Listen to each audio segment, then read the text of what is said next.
Not every person is just made to be an entrepreneur. Thank God, because otherwise the world would spin out of control. I made a lot of crazy mistakes and in hindsight, crazy. Luckily, there were more good decisions than bad decisions, and the outcome was positive. If you're going to try to get into this business, look at yourself in the mirror, ask yourself who you are, what you're good at, and if you feel you're actually not a risk taker, this is not a business for you. You shouldn't be an entrepreneur, you should be an employee. Welcome to Crux Investor. First of all, thanks so much for watching this video. If you like it, give us a thumbs up and do leave your comments below. It just helps us understand the sorts of questions you'd like us to be asking and your thoughts on the video and how we can improve the product. And if you haven't already done so, please click the button in the corner of the screen to subscribe to our YouTube channel. And if you want to see more videos like this, click the notification bell. We're delighted to say that we spoke to Ross Beaty earlier today. He talks about his early childhood, his early career in business, mistakes, successes, and things he learned along the way. Few things that we can all learn from. He also talks about three of his projects, Equinox, Pan American Silver, and Lumino Gold, and his hopes for those companies. We discuss a lot of quite interesting topics. So take a look in the description below. If there's anything that interests you in particular, like his gold-silver ratio component, click the relevant timestamp. That'll take you to that part of the video. So let's hear what Ross had to say. Hey Ross, how you doing, sir? I'm well, thank you. Yeah. How are you? Yeah, not bad, not bad. Surviving. Hold up. What about you? It's a very strange world. I haven't traveled in 2 months now, and it's it's a little bit, you go a little bit of stir crazy, but it's kind of nice where I live. I live on an island, and I'm kind of self-sufficient here, so we're suffering through it as best we can, and it's not a bad lifestyle, to be honest. Yeah, it's not bad. It's good for the planet.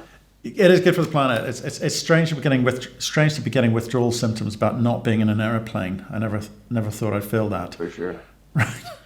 Well, look, thank you very much for joining us today. Slightly unusual one. So we're not here to promote one single company. So we're usually grilling CEOs about their performance. So we're going to talk about you today. People are interested in you and where it all began. So we've got some nice, gentle questions. Good. You ready? Go for it. You ready? Okay. I'm ready. Okay. I'm ready. I'm intrigued. Hard talk. We are interested in how people get to where they are. What sort of made them the man they are today.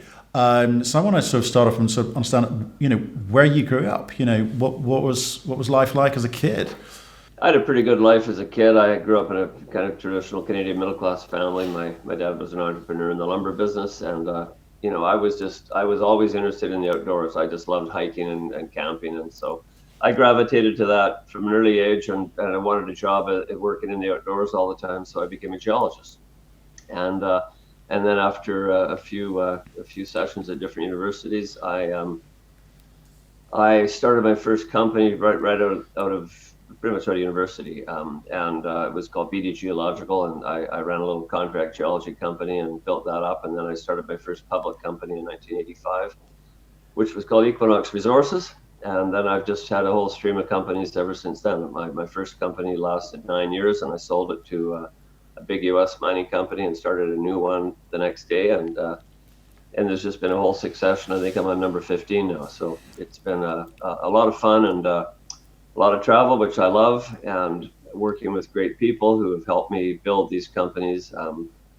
I was a good geologist, but I also found I was a good salesman. So I could sell shares, and I could sell stories, and part people from their money, and by a lot of good luck, as opposed to good management, we found gold mines and silver mines, and we built companies, and so they made more money than they gave me, and they returned the favor every time I started a new company. They backed me again and again. So it's been a happy and successful career, which I'm pretty much at the end of now. Equinox Gold will be my last company, and it's been a great run, a great journey, and a tremendous amount of fun. Right. Okay. Good summary. This could be either the shortest interview I've ever done. Or we can go back. I want to get back to your childhood. Okay, so I'm fascinated because I've got 4 kids, right? And they each have different personalities, and I know who's probably going to do what. They've got very different desires and needs and personalities, right? So when you were growing up, your dad was an entrepreneur. You have had an entrepreneurial life, and so the question I'm asking is, what influence did your parents have on you, or your father have on you when you were growing up? Or did you feel it's inert in you? You were always going to be a salesman, as you put it. Yeah, it's hard to say really. I have two brothers and I had a sister. She died when she was young, Sorry. and my dad actually died when he was young. He died in 1973, I think. He died when he was 55 of a car accident.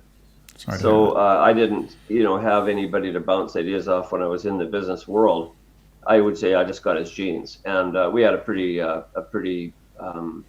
lucky early life because I was given a tremendous amount of freedom. I was always a hyperactive little shit. I was always busy running around and constantly arguing with people and just you know. So my mother's solution was to kick me outside and call me back when it came time for meals and I've always been pretty active, I'm going to say, and pretty impatient and selfish and greedy and all those things that make great entrepreneurs.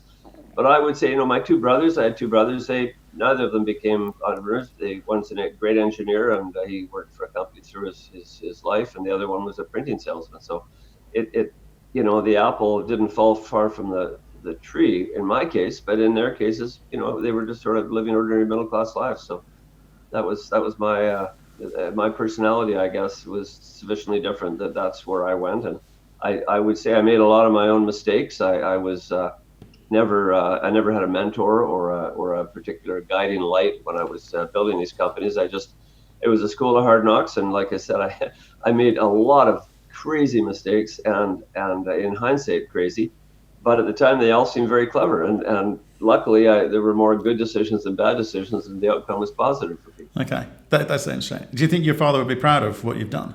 Yeah. Oh, yeah. He will. Of course, he would be very proud, and of course, my mother would too. My mother always was. And of course, mothers are proud of chainsaw massacre, chainsaw murders. So mothers are always proud of their children, whether they're thieves, rapists, and murderers. But fathers are a little tougher, and I know he would have been proud of me for sure. It's been a great career, and I think I'm very proud of having done it, without having to lie and cheat and steal and some of the short-term thinking that certain people in this industry have followed over the decades I've been involved with it, and it never usually works out very well. It's not hard to do things right. You do need luck, and I got luck, and with that luck plus working very hard and being very driven and motivated, it worked out. So can Without I? any of those ingredients, it would have been harder. Well, I'm intrigued in terms of what are the some of the parts of the man, right? Because a lot of people are watching this who will be looking for clues. They may be starting out like we all once did, looking to sort of see do they have the right characteristics and so forth. But so you're a workaholic. I think I just heard was one of the criteria there. Does that leave time for your I didn't say that. You're not workaholic. You work hard. No. No. No, I'm not. No, I'm not. Especially when we had kids, I spent a huge amount of time on. For me, it was always about juggling. It was always about having three balls in the air at any point in time. One ball was my business for sure. I wanted to make sure that was healthy and thriving. One ball was my family. I have 5 kids. I have one wife. We celebrate our 40th wedding anniversary in 10 days. And I have me. And as long as I'm happy, my family is doing well, and my company is doing well, it works. If any one of those balls drops, it's a disaster. So I spent a certain amount of time looking after the me and me. I really am driven to be an outdoor person. I love skiing and hiking and camping and canoeing and traveling, and I just love moving around. So I made sure there was that part of my life that I was getting a lot of personal fulfillment from. The businesses were all doing well. That required a lot of work for sure, but it tended not to include work on the weekends or in the evenings, like a lot of true workaholics do. And it was very important that we had a strong family, and we've got a strong family. We always have had. I've got a wonderful wife, and it has worked out quite well for everybody, I'd say, in terms of that mix. I think if you lose one of those ingredients, though, everything else becomes more difficult. And so I wanted to try to make sure all those 3 pieces of the personal puzzle were we're healthy, and it's been a successful life, partly Fantastic. because of that. Nice balance, nice balance. Well, let's get on and we'll stick with the work bit now, okay? What type of manager are you? A very decentralized manager. I like to work with smart people, and I really give them a lot of runway to do their own thing, and I just try to help manage them, and we make mutual decisions. I also try to be quite hands-on, though. I try to visit all the projects and try to have a complete understanding, technical understanding of what's going on, and so I can help really inform the decisions with personal experience. I've got to see things with my own eyes. I've got to touch the ground, go underground, for example, look at opportunities personally before I can really get a good sense of them. I can't do it from reading a book or a report or looking at something online. Okay, and you talked about mistakes that you've made along the way, and I always say to people, you probably learn more from your mistakes than you do from the successes. So, what are the big moments you think, boy, I'm not going to do that again, or maybe I've now worked out what I should be doing?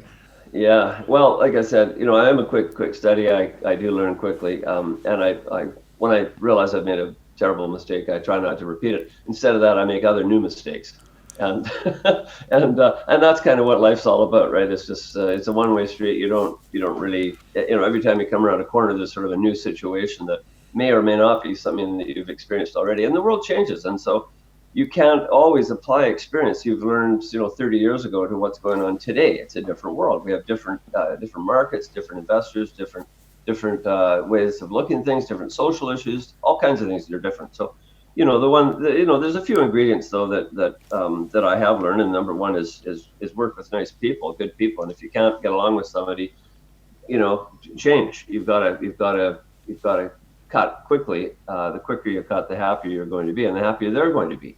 Another is to focus on scale. Look for big projects, big opportunities, big ideas. I spent 3 years of my life trying to permit a 50,000 ounce total resource gold deposit in California back in the late 80s, and it was 3 wasted years. It was ridiculous what we tried to do. So those kind of things are just waste of time, waste of energy, and try to be opportunistic. In other words, set yourself up for things that are going to happen instead of things that are happening today. I've done that quite frequently in my career, and it's always been very successful, particularly trying to look at long-term commodity price trends that will eventually drive markets. I got into the gold business in the 80s. It worked out well. I got in the silver business in the 90s, the copper business in the 2000s. I went into renewable energy. In late 2008, I started a renewable energy company. Then I got back into gold in around 2015, 16, and that's been a pretty good run. So, I try to look at what's going to happen in future trends as opposed to what's happening today. The best opportunities are those that, where you're taking advantage of weakness elsewhere or markets that just seem to have it wrong. When I started a copper company in early 2000, a group of copper companies, nobody wanted to know the word copper. And that was when I was buying like a drunken fool, buying everything with copper in it I could find. And sure enough, copper went from an all-time low to an all-time high in just 4 or 5 years. And every one of those worthless copper deposits I bought became incredibly valuable. We sold them all for nearly $2 billion. So it's stepping back, it's reading a lot, it's traveling a lot, it's looking at what's going on in the world, what's going to go on in the world, and making a prediction, and then trying to set up a business that takes advantage of that trend, takes advantage of that. We live in very cyclical markets. Bull markets beget bull markets, bear markets beget bear markets. That's why we have these cycles. And so if you're in a bottom of a cycle, you want to be preparing for when the cycle turns and goes up. Those who prepare, who are lucky enough to have the capital to prepare themselves and get the assets that will do well in an upcycle, are going to benefit disproportionately. And vice versa. If you're at the top of the cycle, that's when you want to be selling. That's when you want to be turning to cash up to try to take advantage of when the cycle changes and it goes down again. These are multi-year events, but they always happen. They always will. We're in a down cycle today in many respects because of this COVID crisis. This is the time to be loading up on equities and buying things that other people have distressed and have to sell. That's just how these markets work. So that's worked very well for me, and I it's a kind of a basic thing. It sounds very easy to say. It's rather more difficult to do. It does sound easy to say, but people talk the story of being about contrarian philosophy for investing. But when you've got money, it feels like it's slightly easier to actually deliver on that, because we saw this with uranium and gold previously, and obviously with the dip which happened with the market reset. People who had been talking very aggressive contrarian type language were terrified to actually place a bet. I'm talking retail here, okay? They were terrified. They were asking each other, where they'd been bullish before, they were now asking other people's advice. Should I? And I just found that kind of interesting. It was the definition of a contrarian environment, but the human psyche comes into it when actually being, the last pitch of the innings, you've got to place your bet, and a lot of people didn't. I thought that was interesting. Right. It's very easy to say and very hard to do. And of course, there's different ways to do it, of course. And there's a very different world between being an investor, where you can buy and sell someone else's company anytime you want. You are, by definition, a short-term investor, because you can sell anytime and nothing will happen to you or the company. If you're on the other side, like I've been, which is basically a developer most of my life. I mean, I've been an investor at different times, but mostly I've been a developer of my own businesses, and I only sell once, or I don't sell at all. And when I sell once, it means I sell the whole company. And I've done that, 10 or 11 times with different companies I've started. But you have to hold for the long term. So you're investing in projects, or you're investing in people, you're investing in ideas when you start these companies from scratch. And you try to get your timing right, and so you want to start them at the bottom and sell them at the top, and that's actually something I've done. You have to have a lot of courage of your convictions, because there's always people who say you're an idiot, you're doing the wrong thing, you're selling it out at the wrong time. There's always people who second guess you, and sometimes they're right, and sometimes you're right. But you just have to have the courage of your convictions, and you have to have enough control of your business to actually make those decisions, and you've just got to do it.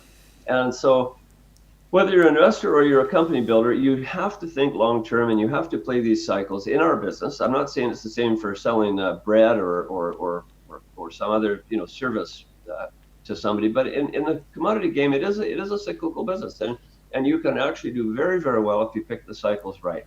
But you don't have to necessarily have a lot of money when you're in the development world, like I've been. When you're starting these companies, I've got a lot of money now, and I had money starting probably. After I sold my first company in Equinox, I had a bit of money,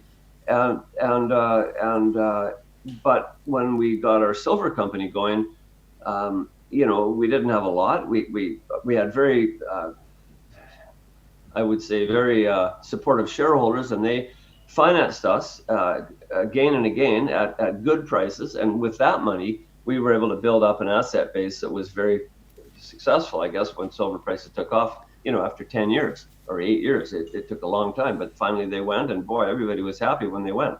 But until they went, I was completely wrong. I thought silver, when I started my silver company in 1994, I was, I had the confidence of ignorance, and I was able to sell the idea that silver was going to the moon. It started out at $5.20, I think, when I started Pan American in 1994. And I was saying to everybody, by the end of the decade, it's going to be over $10, and everything we buy now is going to be ridiculously valuable. And of course, the predictable happened. By 2000, at the end of the decade, silver was $4 an ounce. It was at an all-time low in real terms, and yet we had scrubbed together a company that actually had a whole bunch of assets. And after a near-death experience after a very near-death experience, in 2001, where we almost went bankrupt. Luckily, right after that, the silver price took off. China had this wonderful run in the super cycle in the early 2000s, and silver went from that $4 price in 2000 in the fall or the winter of 2001, it went all the way to $48 an ounce. 7 years later. So. It was a glorious run. We were well positioned for the run. We had the asset base for it. Yes, we'd almost died, but we were lucky enough to just come out of that all-time low with a tremendous asset base, a lot of goodwill from shareholders, a good name as being a primary silver company, one of the very few in the world. And our share price went from $3 a share to nearly $50 a share, during that glorious run. So it was a happy time. Maybe if it had taken another year or two, we might have gone bankrupt, and that would have been the end of the story. But we didn't. Yep, it's amazing those moments and the paths just splits right or left. Yeah, and there's sure, a lot of very successful people who can remember that moment where it could have gone either way, and a very different story, very different outcome. Yep. Now, forks in the road, you bet. Forks in the road. So you must appreciate the power and the value of your name being associated with a project. I know you tell me Equinox is the last hurrah, but for the last few years, if you've been involved in a project, you put your money in it in some capacity or other, people follow you. There's a value to that, because the view is there's a successful guy. If I can just get a bit of what he's got, it'll be okay, right? So, do you mind if we sort of delve in and sort of see, how true that is? What have you done? It is true. I mean, there's no question that success generates followers and people that like to get onto your bandwagon. And in this business, because I'm a very public person, because all my company investments, almost all of them, are public investments. And whenever I now buy something, it's not very meaningful to me unless I have a fairly big stake in it. I have a multi-million-dollar stake, 10% plus. I don't care if I'm showing up as an insider or not, and many times I am. And if I am, it's very public. And so you get a lot of people who will buy based on my name or Lucas Lundine's name or Richard Warwick's name or any of these guys who have been serially successful and have made a lot of money. Not always, not every company, there's been some dogs in the portfolio, but there's been more winners than losers. So there's people who do pile on. Yeah. And that's true. That's particularly true for when I have been more traditionally an investor in companies, where I will look at 100 companies and pick 2 or 3 to actually do a private placement in, and then trust the management to build value. And that has been more successful than unsuccessful, but I'm not doing that right now. I'm hardly doing that. I'm doing that a tiny bit. Mostly right now, 90% of my world, my business world, is actually Pan American Silver, Equinox Gold, 1 or 2 little private companies that we have that aren't public, but that we're working on quite hard, and the Lumina Group, which comprises today 2 companies or 2.5 companies within a group that has been close with me for 15 to 20 years, a very, very good management team. And I'm really backing them financially versus being too active in the companies, but I do try to help out where I can. And I would say that's still in my orbit as a developer versus an investor, where I have absolutely nothing to do with management or involved. Who can I just ask? Who are the guys in the market, apart from your own team, who you admire at the moment? When you look at either CEOs or management teams or companies, who do you admire and go, actually they're doing a good job? One of the realities in this business that I'm in now, because I'm so much in the trenches with my own companies, I actually don't really listen to other presentations. I mean, I know all the guys very well, but I don't really know the fundamentals of their business.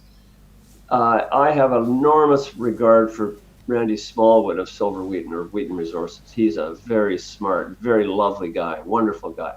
I have a tremendous amount of time for Lucas Lundin. He's a dear friend of mine, smart, driven, huge amount of fun, generous, competent, just great, and has very good business sense and works with really good people. And so his companies are strong, and they're strong for a reason. They're very well led. Beyond that, Don Lindsay at Tech, I have enormous admiration for Don. He's a smart guy. He's a great leader.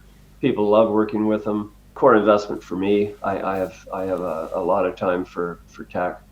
Those are a few names. Amongst the juniors, I just don't know them well enough to really comment, to be honest. I don't have I know certain people in certain companies, but I don't know enough about the companies themselves to really give you a sense of who I would back. I'm I guess the bit I wanted to understand from you was maybe not now, because I appreciate you've just explained where you are now, but let's say in the last 10, 15 years, has that track record, has that money allowed you to be a little less right or a little bit less choosy about the project, because you know that you're following your cash would make it work? How has it made me less choosy? I think when you are an investor, you want to have a big win on every single investment. The more money you have really doesn't matter. A lot of money, a little money. What you luxuriate in when you have a lot of money is you can afford to be wrong again and again, and you're not going to really change your lifestyle a lot. And small investors simply can't do that, which is a big difference to me. But having said that, I don't like losing money. I don't like looking stupid. I think there's a lot of ego in all of this. Don't forget, massive amount of ego in everything that I do. I always want to be seen as being smart and right. It's just an unavoidable kind of a personal characteristic. Carl Icahn is the same, and anybody who's a public figure who goes after companies and has a brand or a cachet, they always want to be right, and it's a very natural human instinct. So whether I'm a developer or an investor, you could say the same thing. I'm always trying to, bat, hit for the fence, trying to make a home run of every single thing I do. And most of the time, you swing for the fence, and you might get a bunt or you might run halfway to first and get thrown out. But often you do get that home run. I've had a lot of home runs in my career, a heck of a lot of them, and they feel fabulous. They always do, right? That's why you get out of bed in the morning. But do you think if someone took all your money away today, and you were, the young Ross Beaty in today's environment, could you do it again? Is it a different world now compared to back then? Yeah. You could do it again. Yeah, it's definitely a different world. It's definitely a different world. But yes, you can do it again. I mean, all the ingredients to success are, more than anything, hard work, a lot of drive, where you make the phone calls, you don't wait for the phone to ring. And that's true in any business, I think, in any sector. It's the people who have that extra bit of drive, not necessarily any smarter than anyone, but just that drive. If I'm looking to hire somebody, that's what I'm looking for. Somebody who's got drive, somebody who's got an interest in what they do, motivation to work hard, and then you put in place the ingredients for success. In our business, you put in place the opportunity to have lots and lots of drill holes, and because when you drill, usually you get bad results, but every so often you get good results, and it's a statistical thing. Obviously, you want to drill good projects, but not all of them work out. That's the nature of the business we're in.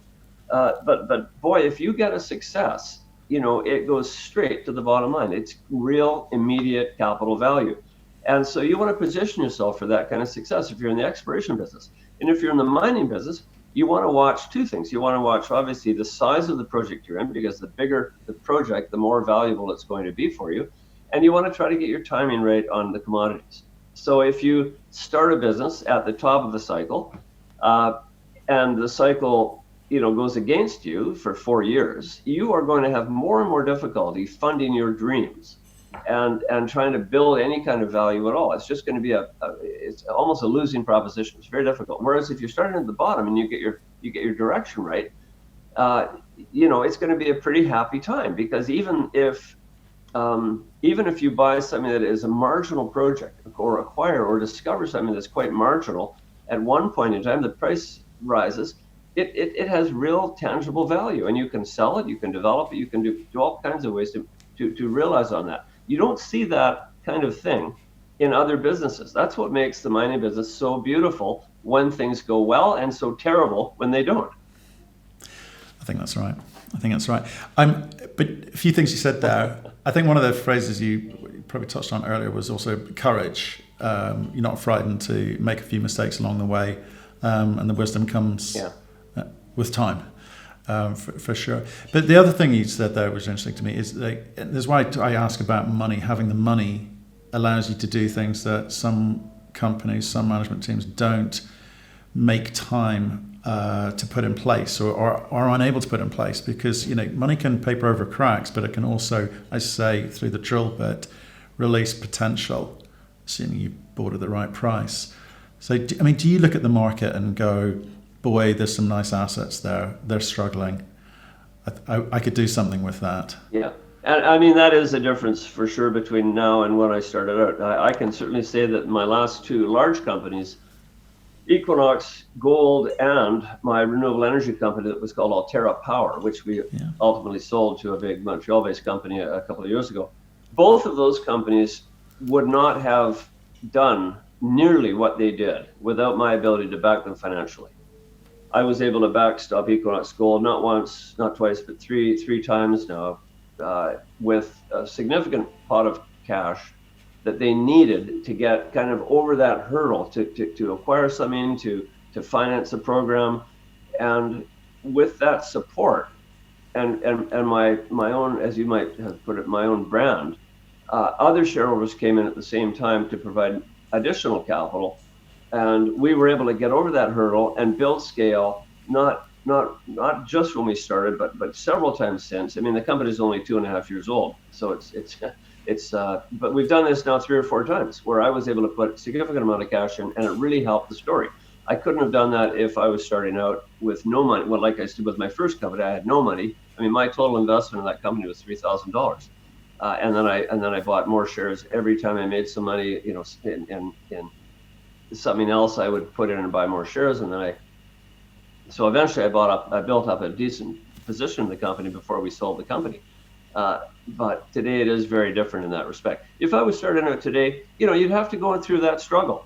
But that's kind of what business is about. You start at one scale, and then if you develop things and are lucky enough to capitalize on it, you start again and you try to scale up like that. And that's very much my story. I guess the one thread that has been consistent is I have been lucky. I have been very lucky in getting markets right, in making discoveries, in where I live and how I finance. I've had a lot of luck. I'm not saying you can't get that luck, or you couldn't get that luck if you started again today, but because the business does reward luck. I mean, it does have a lot of luck in it, and a lot of people do get that luck. So yeah, you could start today. I'm sure you could. This is a very long answer to your simple question of could you do something? Could I do something today, starting out as a young geologist, the way I was starting out in the early '80s? And I'm absolutely confident you can. In fact, I know people who are doing it. There are some young geologists out there. They're very smart, very dedicated, and hardworking people, and they're making big successes out of it. So sure.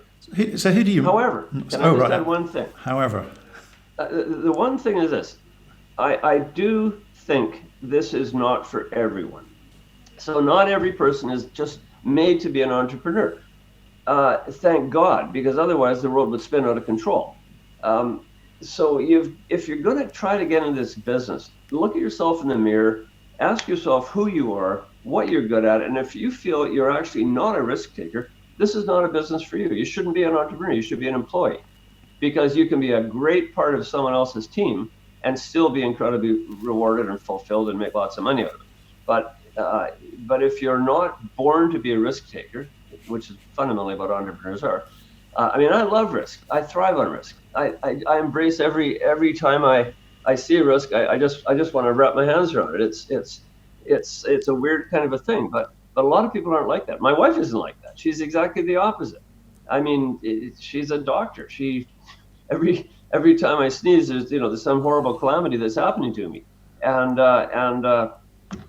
so it's not for everyone, is what I'm saying. And if you're not an entrepreneur and you try to be, you're not going to succeed. So know who you are. I think that's good advice. It's calculated, measured risk, but you're assessing multiple variables very quickly to make decisions. I like that. I think there's. I use a coin. I flip a coin. Nice. Keep it simple, right? Okay. I think that someone wrote a book about that. They went through a year making decisions based on the flip of a coin. Not sure it ended too well, but it could have. Can I just ask you about Equinox, please? Because we've interviewed Christian Millau a couple of times. Really nice guy. I like the story that he painted. And it'd probably give us a good chance to sort of understand your thinking when you're putting these teams together. Because, like you said, you financed them not once, not twice, but 3 times, and you've put together a bunch of companies for low grade bulk gold recovery. So, how did you get that team together? How did that story come to you? And what are you trying? And it's your last hurrah. So how's it going to finish?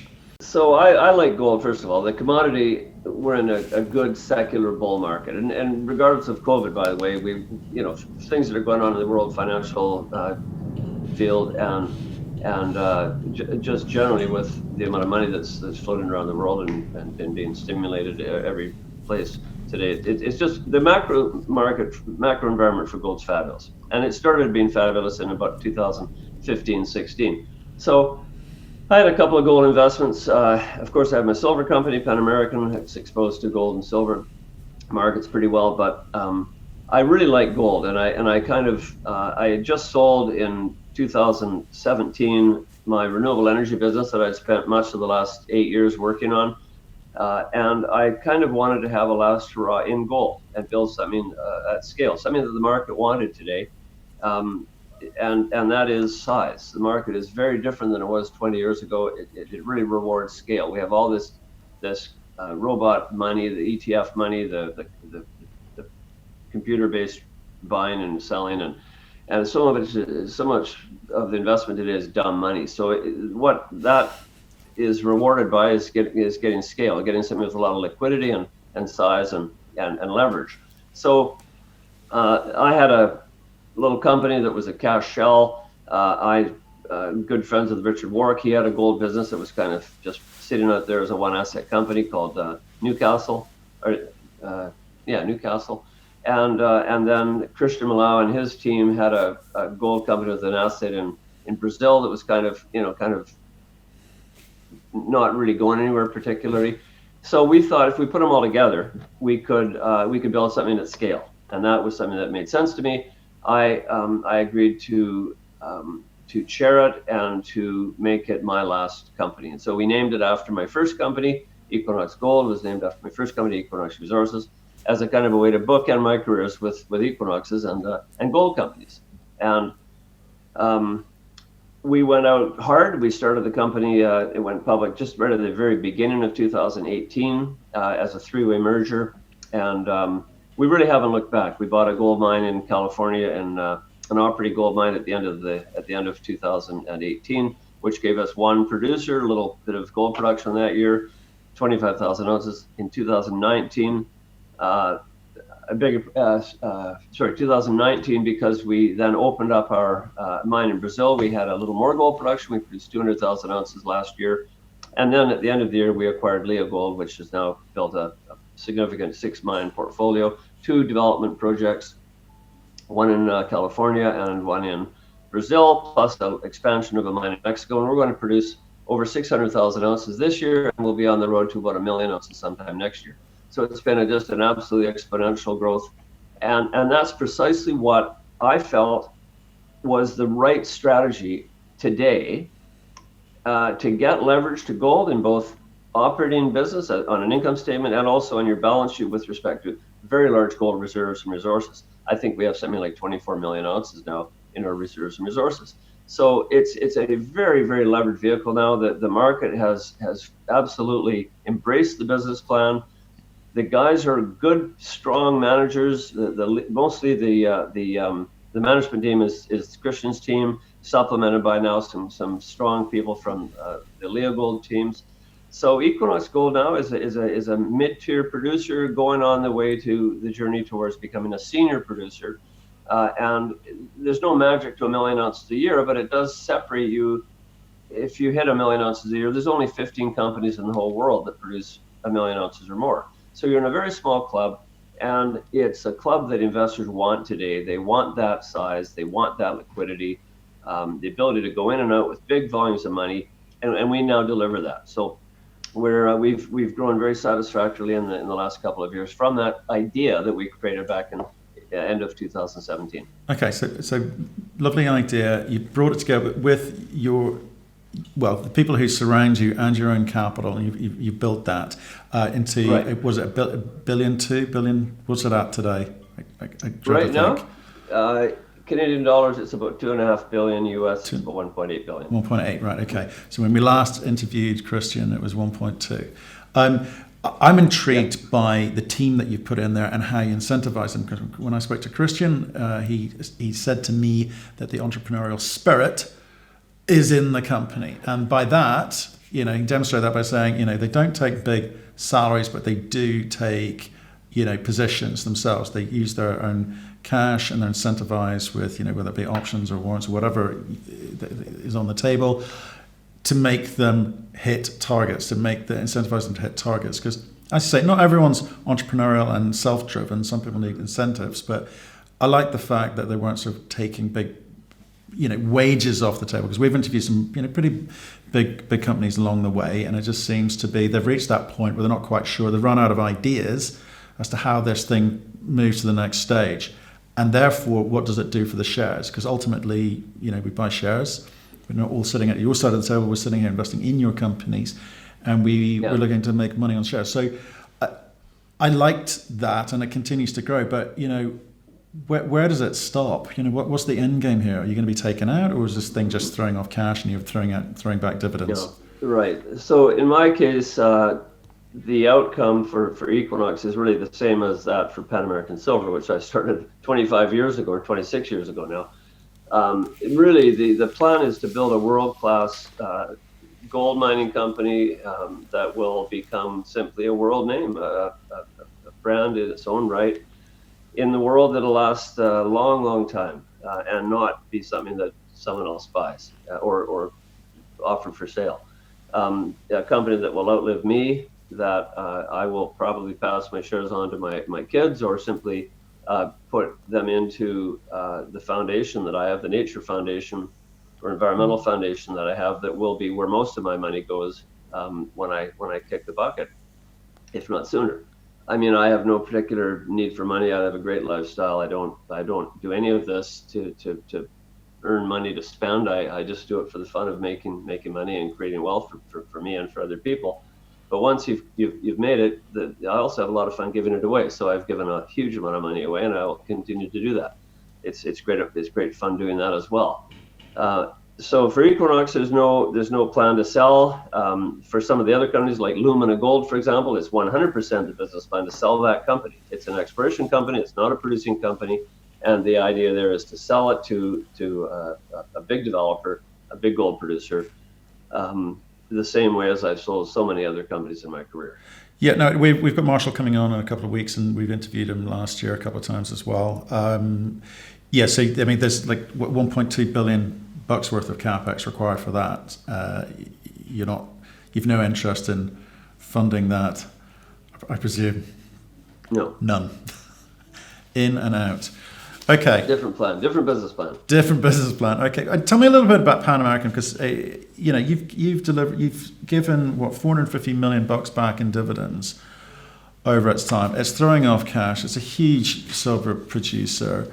Is it just more of the same? Is that the idea? Yeah, it's more of the same.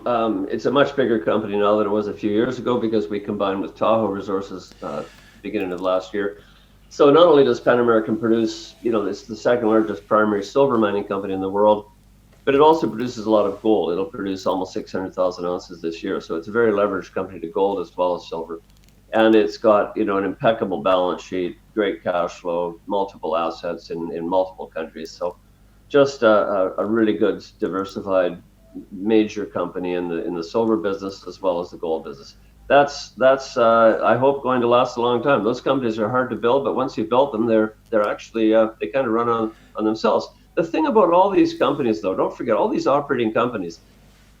The mining business, the reason there's a market for these junior companies, the exploration companies that have good assets that are setting themselves up to be sold, the reason there's always a market for those companies is because major companies eat their future every single day. Right? Their reserves deplete. And unless they replace the reserves through their own discoveries or by buying other companies, they go out of business. The whole business plan dies unless they sustain their production by acquiring other companies that have good discoveries that will allow them to sustain their production for many years, or they discover it themselves. And major companies aren't very good at discovering mines themselves, so therefore they generally go out and buy them from juniors. And that's where there's always this great market for the junior companies that are successful. They're going to be bought. And so Pan American Silver probably will, like Economics Gold, they got to a certain point where they're not making their own discoveries quickly enough to support their depletion of reserves from mining, and they have to go out and look for other companies. And that's probably going to be what these companies are going to do for a long time.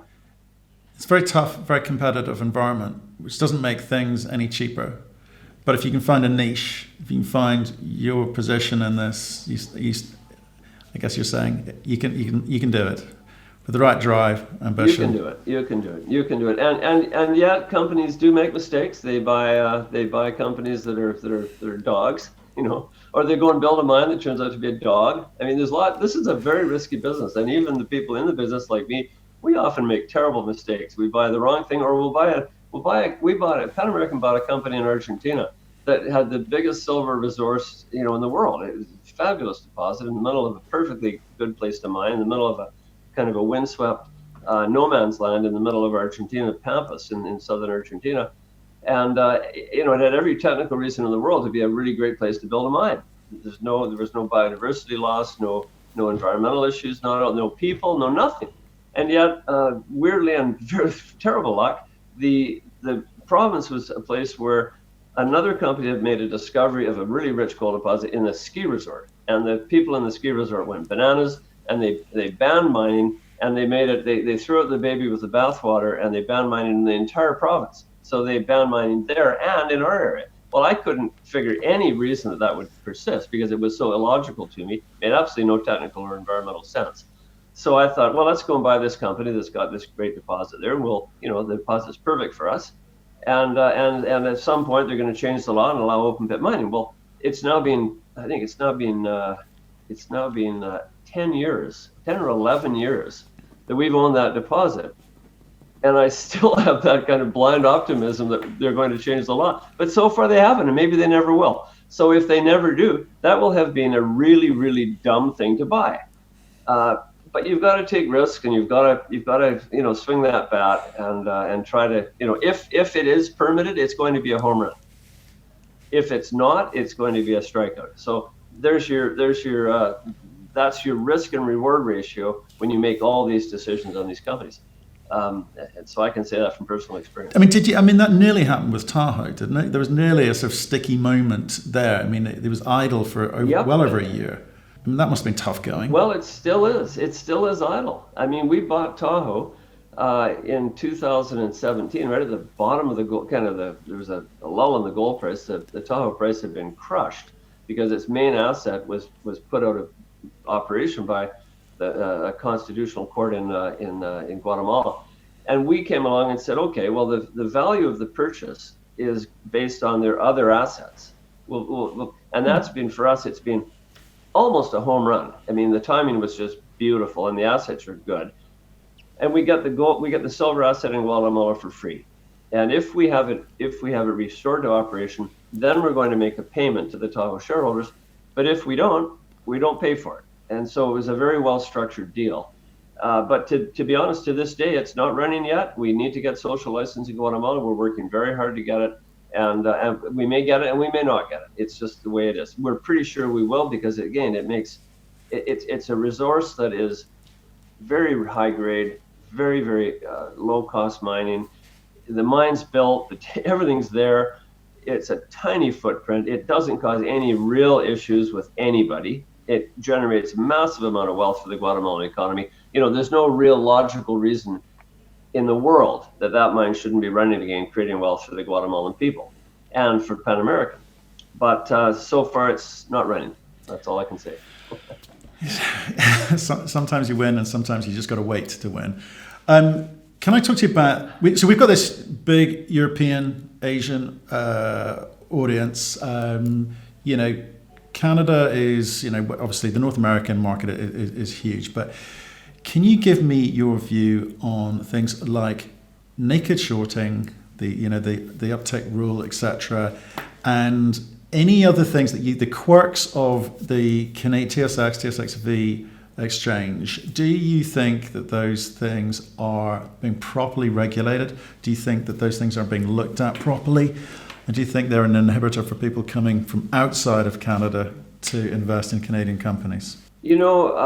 I really don't have a dog in that fight. I don't really. I'm happy with things as they are. I don't make a fuss about this kind of stuff. There's way too many things going on in the business that are far more important, that require time and energy and money and focus, than to worry about this kind of stuff. I really have absolutely no opinion on it. Okay. I can take it or leave it. Doesn't matter to me. But I guess it doesn't affect your type of business. No, it's just interesting to me. We've got some pretty big names who are, sit at opposite sides of the table on the topic. Wondered if you had a view. No. And don't forget, again, I'm not really an investor. And even if I was an investor, I've never been an unfriendly, hostile investor. And I just don't engage in that kind of thing. Life's too short. There's so many easy ways to make money in this business, really, if you get things right. Invest in good people. Invest in nice looking projects that I've got a bit of an in on understanding what they look like, because I'm a geologist and I can read the news releases pretty competently. And I've been to so many places, I kind of have a pretty good feel for countries and all the risk envelope around those things. So I focus on those things. I don't worry about all the other stuff. Okay. One last one for you is really advice to retail family office investors around the ratio between gold and silver. I'm not a big silver guy. Gold, I understand. Uranium, I understand. But silver, not so much. It's always been, to me, a very volatile commodity. But people talk about the ratio between silver and gold and the relationship between silver and gold. What's your view on where silver's can go? Right. I think the silver gold ratio, it's only a statistic that has meant something because it's been relatively consistent around 55 to 1 for quite a few years, for several decades, I'd say, or a couple of decades. Inherently, it means nothing. Every commodity is different. The one thing that's consistent between silver and gold is that they're both precious metals. They've always been used as money for many, many centuries. They both have ingredients that make them a store of value for a lot of people who want a store of value. How silver differs from gold, of course, is it's also an industrial metal. And so it's increasingly industrial, as it's used in more things than any other metal in the metal spectrum. Silver has more uses than any other metal. And I could go on for hours about what all these uses are. We use it in every single thing in daily life. Every time you pick up a computer, a calculator, or electronic calculator, a cell phone, you use silver. It's used in mirrors, it's used in brazing alloys, it's used in everything digital. Of course, it's a beauty adornment. It's jewelry. It's silverware. It's money. It's got all these different uses. Its largest use today, you probably don't know this. Its largest single use is as in photovoltaic cells. It's 100 million ounces nearly that is used now in photovoltaic cells, out of 1 billion ounces total demand. So it's got all these uses, and therefore you've got to look to industrial markets to understand that part of the silver equation. And quite frankly, in the last year and a half or 2 years, industrial metals have all gone down in price because China has changed from being an infrastructure economy to a services economy and a consumer goods economy, and that uses less metals. With this COVID crisis, of course, all metals have come down with decreased industrial demand. Silver is in the middle between a classic industrial metal like, say, zinc, and gold, because it's got elements of both.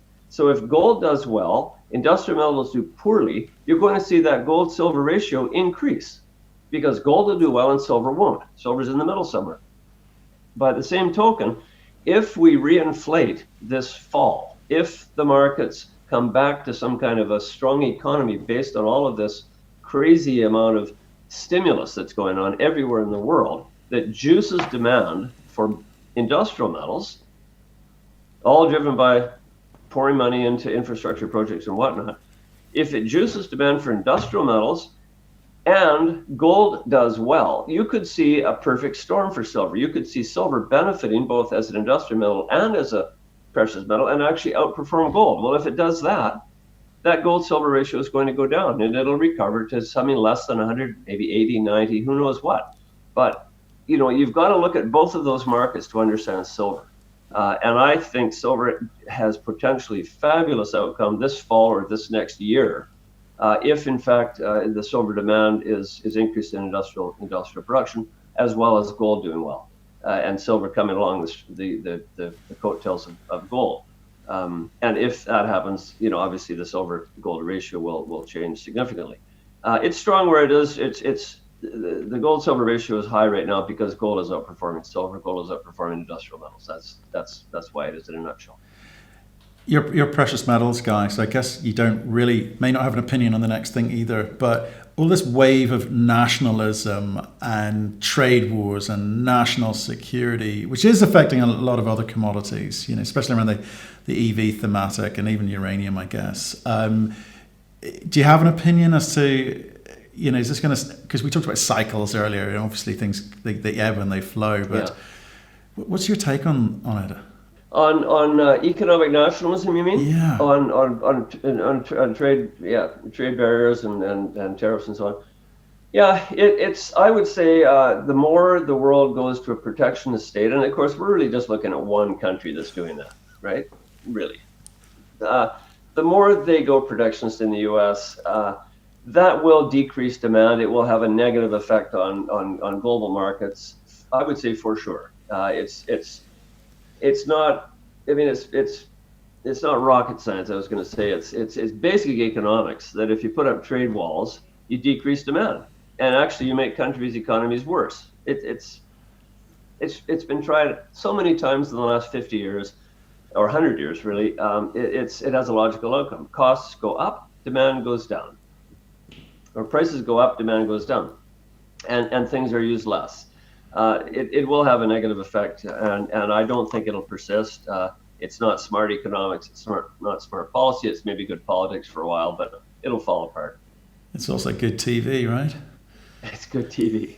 Yeah, it plays to that guy's base, as ignorant as it is. There you go. That is a fantastic place to finish this conversation. Ross, it's been a pleasure talking to you and learned a few things there. So do appreciate you taking time out of your day for us. And I'm going to let you get back to your family and thank you very much. Whatever else you've got lined up for today. Thank you very much. We'll speak to you again soon. Thank you. Thank you very much.